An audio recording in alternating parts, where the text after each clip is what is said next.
Welcome back to my YouTube channel. Make sure to like and subscribe to the channel for more interesting stories like these. Now, let's get into today's story video. Caught wife cheating day before anniversary. Since the posts have been removed, here's a brief update on what's happened since the previous day, followed by a few more details. Thank you all again for your assistance. I slept at a friend's house the night before D-Day. Wife pays a visit to sons in his wife's house. Both children are aware that their mother was evicted due to an affair, but no more information is available. Sad. In the morning, take the dog to the cabin. Stay till Monday if possible. Report to the office on Monday, and then start making phone calls. Banks, credit unions, and other financial institutions are examples of financial institutions. Call the lawyer I use for my company, and he will recommend a divorce lawyer. I phoned her and scheduled a meeting with her for Thursday. She says exactly what I want to hear, so I hire her. Close professional buddy, I talk with my human resources manager and tell her everything. She recommends someone for IC, so I call and make an appointment. I've seen her twice already, and both times have been helpful. A week after D-Day, son calls and says it's odd having mom in their little apartment and begs that she can come home. I'm calling it quits. She has returned. It's Saturday, yet I'm already on my way to the cabin. To emphasize how much I didn't want to be near her, it was below zero entire weekend, with night lows in the -20 to -25 range. On Mondays, I drive directly to work. People at work love my lab, and he is often spoiled. I stay late, get home, and can't take the thought of looking at her. Go down to the basement and watch TV till she comes down and asks if we can talk about it. I inform her that I am not prepared and that she should leave me alone while she is here. Fry. The human resources manager inquires about my well-being.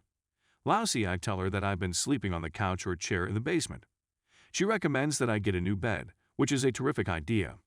I'll go get one. Delivery is scheduled for Saturday. I thought of destroying the old one, as others suggested, but I don't want to clean up the mess. On Saturday, I go to work and wait for the call that Ruck would be there in 30 minutes. While I wait for the delivery folks, I walk out and grab 2 subs. I tell them I'll pay for their lunch and give them each $1.25 in exchange for doing me a favor. Leave an old mattress against a nearby tree and return it at the end of the day. They are bewildered, but I ask that they give me 5 minutes. They'll get before they come. I go in, remove the bedding, and something clicks that I need to investigate. I put wife cheated in our bed in bold letters on the mattress with a can of blazing orange spray paint that we use to identify properties we're working on. Guys put it on and lean against the tree. My wife afterwards complains that they did not remove the old one, which I tell her they would return for. I don't think she knows what I did.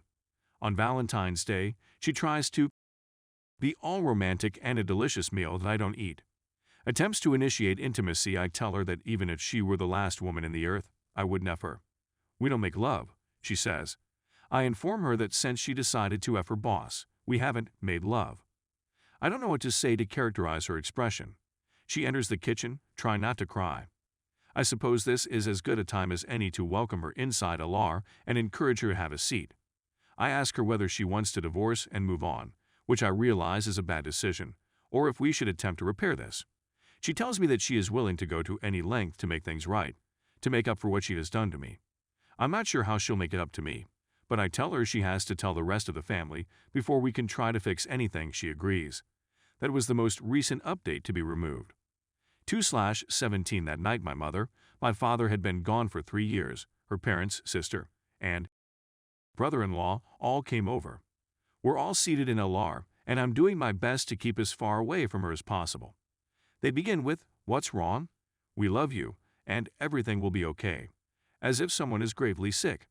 I look her in the eyes and warn her that this story will not tell itself.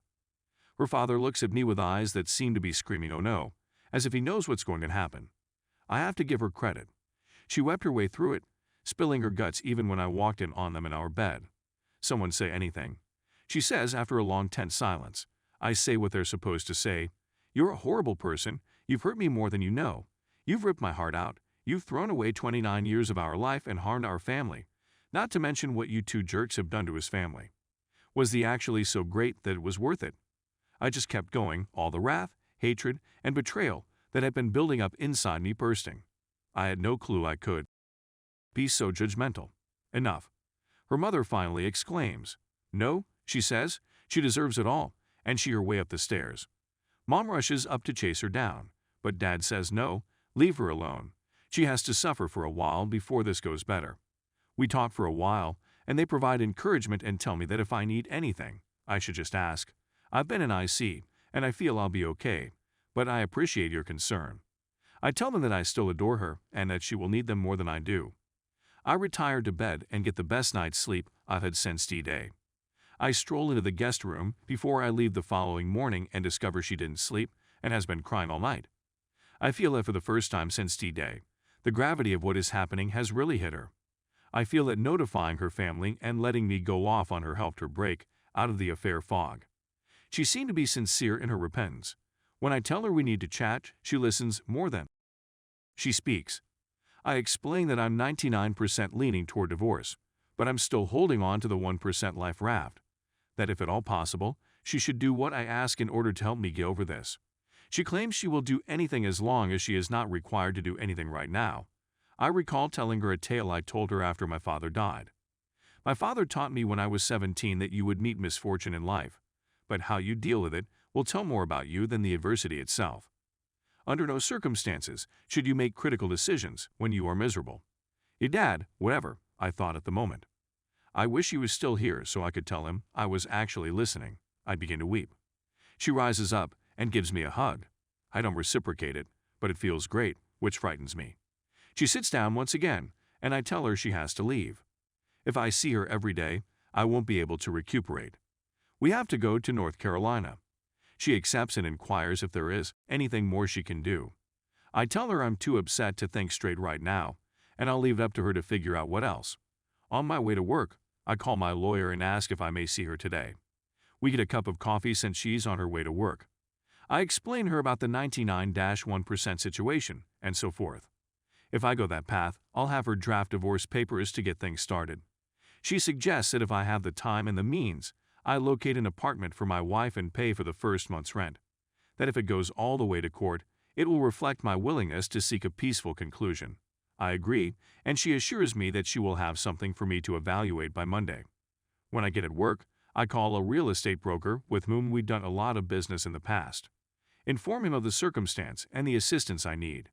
He claims to know a reputable rental agency and will put me in touch with him. He calls and says he'll start looking and get back to me. He returns the call with an appropriate choice in terms of cost, location, and so on. I pay a visit to the property manager and pass them a check for the remaining months of February and March, as well as the deposit. When I go home, I tell my wife that I found her an apartment, paid for it, and that she has to meet the manager and sign the lease. It's just a 6-month lease, so that's a plus. She is surprised that I relocated so quickly, and I explain that I wanted her to keep away from our sons. While she's gone, I call a few movers. Thankfully, it's the middle of the month, and they can come on Saturday.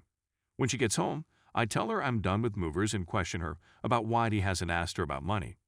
I told her that I had canceled credit cards, removed my half of our joint account, and canceled my debit card since she appeared bewildered. When she says she doesn't blame me, she seems angry. She hasn't needed to spend anything since she hasn't gone anywhere or needed anything throughout her time with our sons and at home. I also hear that she called her employer and asked for a leave of absence, claiming personal reasons. They allowed her to take her paid vacation before beginning her leave of absence. Friday, I tell her she may take anything she needs for her new apartment, as long as she leaves something for me and not anything from the basement, as well as a few family heirlooms in my new bed. I also inform her that I'm willing to try out for MC, that she find 3 different ones, and I will choose the one I feel will be the greatest. On Saturday morning, I leave early and return to a half-empty home, including the television. That's okay. I like a bigger one anyhow. My friend still has my liquor, so I came to a halt and retrieved my favorite bourbon, which I am now sipping while writing this. Please accept my apologies for the length of this piece, and thank you for reading all the way to the end. I'm going to the gym tomorrow, preparing my favorite chili, and shopping for a new television. I'm sure I'll have something more to say later.